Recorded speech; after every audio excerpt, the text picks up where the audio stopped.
All right, Bear here. This is Brad. This is other Brad, not that Brad, but that Brad, on the boat with us. What are we up to tonight, Brad? Not other Brad, but this Brad. So this Brad is the crappie slayer at night. Slayer. We've heard all these great stories about his wild successes out here on Lake Lanier at night. So we're gonna just do a little bit of normal fishing until the sun sets, and then see what kind of magic he's got up his sleeve. See if we can get on the fish. All right, sounds good. Let's get after it.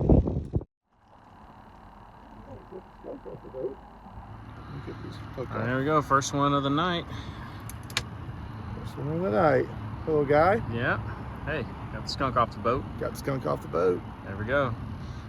All right, Brad. I guess you're. Should we keep him? Well, not that Brad, but that Brad. Sure. I guess your spot's working already. 8-9 incher.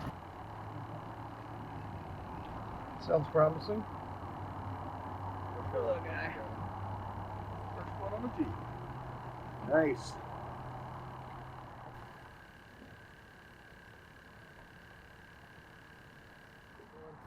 All right, so here we are on Brad the Nighttime Crappie Slayer's secret spot. We're not going to give you the exact location. We want to give you the setup so that you can find this on your home waters as well. You see, we're currently pointing north on this. If you head back toward the southeast, you get out into the actual main flood river, flood lake channel out there. We're off in this sort of back creek on what is considered right here a secondary point. It pushes back up into a flat, and we are fishing under a single anchor on this cover in here. They're just swimming around in here at nighttime. We're fishing live minnow under bobbers, doing some jigs, and one of Brad's secrets here is actually that every time the bite slows down, we go a few minutes without really getting much.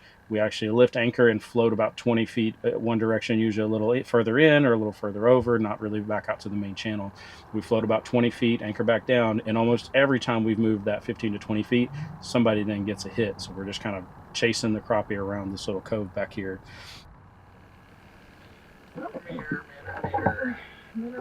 Chicken.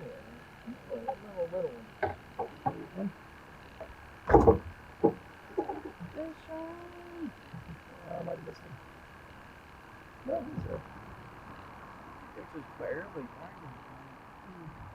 A nicer one. There we go.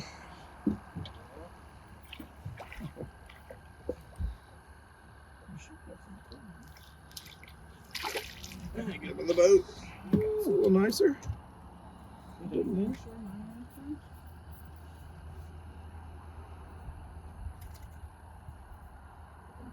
Yeah. There you go. There. I'm on a live minnow. I tell you, I'm using those glow sticks and on the bobber, really nice up there. You can see it when it goes under. That's the first time I've ever tried them, but they're working out really well tonight. Working out. Oh no. Other Brad's done got him, what, third or fourth one now at this point? Is this third, I think. Yeah. There you go. Slaying them, like you said. That was on the minnow. He's catching on jigs, minnows, anything. Right. He's got it going on. Yeah. Got it. So we've only been out here fishing this spot, what, an hour? About an hour, yeah. Something like that. There we are. And all of those have come here. So there we go. There it goes. So we can get him up here in the boat. Whoop. Started off on me. Oh. A little better than I thought he was. Yeah. Yeah. It's good. Both these guys are putting them in the boat. The Bear is still Skunk City out here. The Brads are on it tonight. The Brads are on it. Twin power, I guess. I don't know. Double digits. Well, there you go. It's got a good tug on it. Oh, you got him. Ah! It's a little bit bigger. There we go. It moved about 20 feet and you boat another one. So we got a double jig rig tied up. We put a live minnow on the bottom. So it's like a dropper, basically. And then we got a 1/32 ounce jig head with a chartreuse 2-inch Bobby Garland. That's really working well tonight. So you've kind of caught them on both of that, but that jig, oddly, they've been passing up the live minnow for that jig more often, huh? It's been about 50-50 on this particular setup.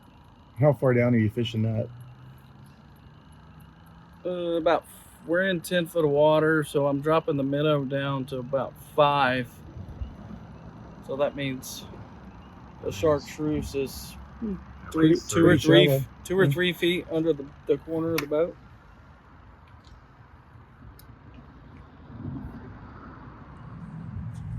Bear's got one on.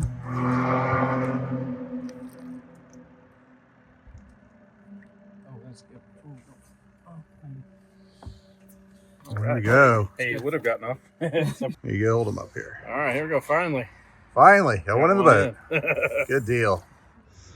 Yeah. Wow, he's been in that rod. It's a lightweight rod, but he's been in it down. Yeah, look at there. Oh, he's getting in the anchor line. Put a nice fat back out here, though. Let's see. Getting tangled? Yeah, he's back by the motor now. Oh, he's fighting pretty good.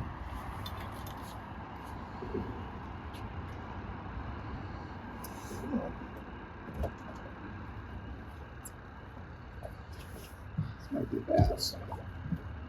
Can I hook better? Can you see it?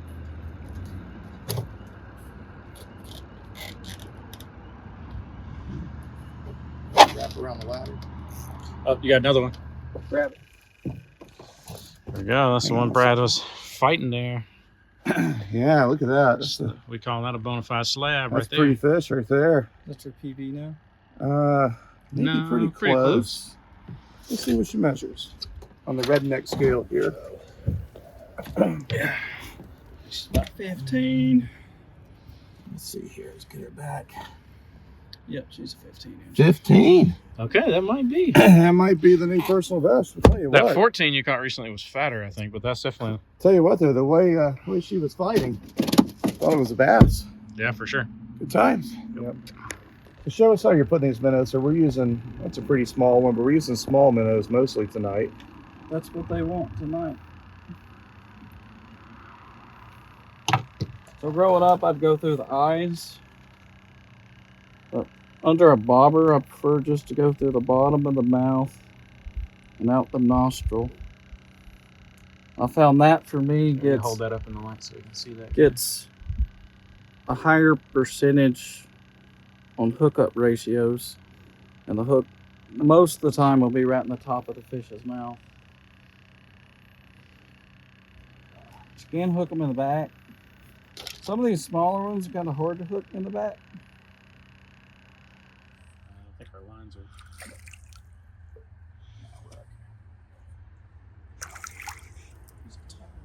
There you go. It's a good fish. We moved 20 feet. Yeah, we literally just moved 20 feet and got a bite. He done swallowed it. We're gonna hook up over here. Pulling a drag out. Sounds like a little bass. Watch it out. Yeah, he's running. Goodness. Might be a little striper. Should we get the net just in case? Probably don't even know. He's pulling pretty good. It's fun. All right, so I had to stop filming for a second because I was trying to get the net out here, but Brad just landed him a decent striper here. Yeah, it's 6 pound test line. Yep, on a crappie jig. Crappie jig. Goodness gracious, that's not a bad fish. Here, I'll take that back. Got it. Cool. Ooh, easy there.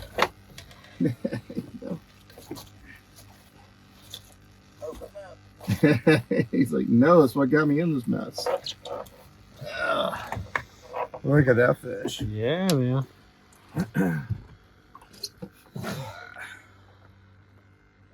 It's a good fish right there. On a lightweight 6 pound line. That's pretty cool. When was the last time you had a fight that fun? That's been a while. That was fun. That was a fun fight. Yeah. That's a good one, huh? Oh yeah. That may be the second first fish. There you go. That's a nice fish right there. Nice. Finally getting some meat in the boat. Might be a 14 incher. Yeah. All right, here we are, end of the night, and thanks Brad, not that Brad, but this Brad, for actually showing us how to actually catch crappie at nighttime. That's wild. Yeah, great trip. Mhm. I mean, we put about 20 crappie in the boat. We missed several others, had a couple get off at the boat, and then of course that huge striper. The at wild the end of ride the with the night. striper. That was fun. Yeah, that was Bonus good. fish. That Yeah, was man. fun. Yeah. So we did a lot of live minnows under the bobbers. Yep. I was using the glow sticks on the bobbers, which I loved. I definitely want to do that some more. That made it a lot easier. Yeah, that was good. And then we also had jigs. Brad, what'd you have here? Barbie Garland Moglos, the orange and the chartreuse, Outlaw Special, and the Sunrise. There you go. Check those out. Brad, actually, I felt like you were, for a while there, you were 50-50 on like jigs and live minnows, where I didn't catch a single one on a jig till we were shooting at that one community dock. Right, the submerged light on it. Yep. Right, it was about 50-50. Yeah. Well, it was a good night. It was great weather and a lot of fun. We'll be doing this again. All right. Be sure to like, subscribe, share the video. See you next time.